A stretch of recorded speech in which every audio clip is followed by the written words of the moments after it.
हरियाली तीज, छोटी तीज की पूजा कैसे करते हैं, मैं आपको अब ये बताऊंगी। हर साल श्रावण शुक्ल पक्ष की तृतीया तिथि को हरियाली तीज मनाई जाती है।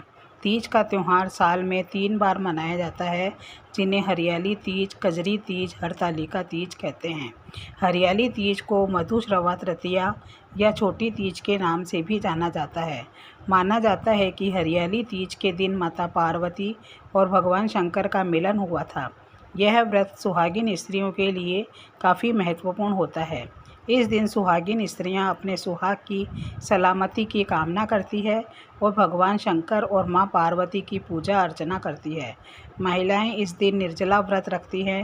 विवाह योग्य कन्याएं सुयोग्य वर की कामना से हरियाली तीज का व्रत रखती हैं। आइए अब जानते हैं कैसे करें हरियाली तीज की पूजा और मंत्रों का जाप। हरियाली तीज पूजा विधि। इस दिन महिलाएं ब्रह्म मुहूर्त में उठें और सभी कामों से निवृत्त होकर स्नान करके स्वच्छ कपड़े पहनें। इसके बाद भगवान शिव और माता पार्वती का ध्यान करते हुए व्रत का संकल्प लेवें। इस दिन बालू के भगवान शंकर और माता पार्वती की मूर्ति बनाएं और एक चौकी पर शुद्ध मिट्टी में गंगाजल मिलाकर शिवलिंग, रिद्धि सिद्धि सहित गणेश, पार्वती एवं उनकी सहेली की भी मूर्ति बनाएं और इस बात का ध्यान रखें कि प्रतिमा बनाते समय भगवान का स्मरण करते रहें और पूजा करते रहें। साथ ही उमा महेश्वरा सायुज्य सिद्धये हरतालिका व्रतमहं करिष्ये मंत्र का जाप भी करते रहें। इसके बाद माता को श्रृंगार का सामान अर्पित करते हुए भगवान शिव और माता पार्वती का आह्वान करें। माता पार्वती, शिवजी और गणेश जी की पूजा करें।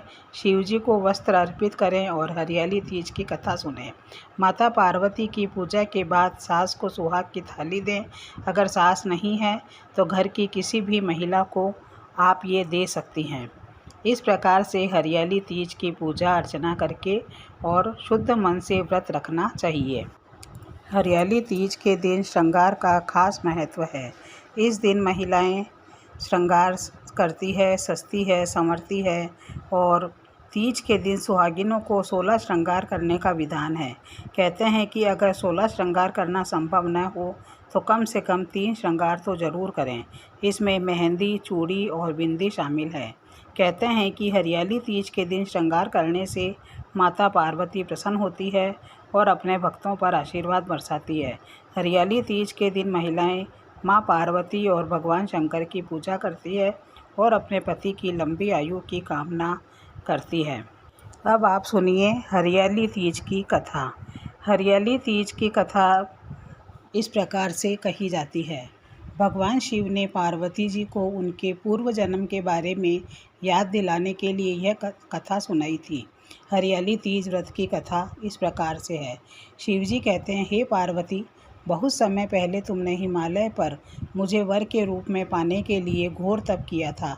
इस दौरान तुमने अन्न जल त्याग कर सूखे पत्ते चबाकर दिन व्यतीत किए थे। किसी भी मौसम की परवाह किए बिना तुमने निरंतर तप किया। तुम्हारी इस स्थिति को देखकर तुम्हारे पिता बहुत दुखी थे। ऐसी स्थिति में नारद जी तुम्हारे घर पधारे। जब तुम्हारे पिता ने नारद जी से उनके आगमन का कारण पूछा तो नारद जी बोले, हे गिरिराज, मैं भगवान विष्णु के भेजने पर यहाँ आया हूँ। आपकी कन्या की घोर तपस्या से प्रसन्न होकर वह उससे विवाह करना चाहते हैं। इस बारे में मैं आपकी राय जानना चाहता हूँ। नारद जी की बात सुनकर पर्वतराज अति प्रसन्नता के साथ बोले, हे नारद जी, यदि स्वयं भगवान विष्णु मेरी कन्या से विवाह करना चाहते हैं तो इससे बड़ी कोई बात नहीं हो सकती। मैं इस विवाह के लिए तैयार हूँ। फिर शिवजी पार्वती जी से कहते हैं, तुम्हारे पिता की स्वीकृति पाकर नारद जी विष्णु जी के पास गए और यह शुभ समाचार सुनाया। लेकिन जब तुम्हें इस विवाह के बारे में पता चला तो तुम्हें बहुत दुख हुआ। तुम मुझे यानी कैलाशपति शिव को अपने मन में अपना पति मान चुकी थी। तुमने अपने व्याकुल मन की बात अपनी सहेली को बताई। तुम्हारी सहेली ने सुझाव दिया कि वह तुम्हें एक घनघोर वन में ले जाकर छुपा देगी और वहाँ रहकर तुम शिवजी को प्राप्त करने की साधना करना। इसके बाद तुम्हारे पिता तुम्हें घर में न पाकर बड़े चिंतित और दुखी हुए। वे सोचने लगे कि यदि विष्णु जी बारात लेकर आ गए और तुम घर पर न मिली तो क्या होगा। उन्होंने तुम्हारी खोज में धरती पाताल एक करवा दिए, लेकिन तुम ना मिली। तुम वन में एक गुफा के भीतर मेरी आराधना में लीन थी। भाद्रपद तृतीय शुक्ल को तुमने रेत से एक शिवलिंग का निर्माण कर मेरी आराधना की, जिससे प्रसन्न होकर मैंने तुम्हारी मनोकामना पूरी की। इसके बाद तुमने अपने पिता से कहा कि पिताजी, मैंने अपने जीवन का लंबा समय भगवान शिव की तपस्या में बिताया है और भगवान शिव ने मेरी तपस्या से प्रसन्न होकर मुझे स्वीकार भी कर लिया है। अब मैं आपके साथ एक ही शर्त पर चलूँगी कि यदि आप मेरा विवाह भगवान शिव के साथ ही करेंगे। पर्वतराज ने तुम्हारी इच्छा स्वीकार कर ली और तुम्हें घर वापस ले आए। कुछ समय बाद उन्होंने पूरी विधि विधान से हमारा विवाह किया। भगवान शिव ने इसके बाद कहा कि हे पार्वती, तृतीया को तुमने मेरी आराधना करके जो व्रत किया था, उसी के परिणाम स्वरूप हम दोनों का विवाह संभव हो सका। इस व्रत का महत्व यह है कि मैं इस व्रत को पूर्ण निष्ठा से करने वाली प्रत्येक स्त्री को मनवांछित फल देता हूँ। भगवान शिव ने पार्वती जी से कहा कि इस व्रत को जो भी स्त्री पूर्ण श्रद्धा से करेगी, उसे तुम्हारी ही तरह अचल सुहाग प्राप्त होगा और वो सुहागन ही रहेगी।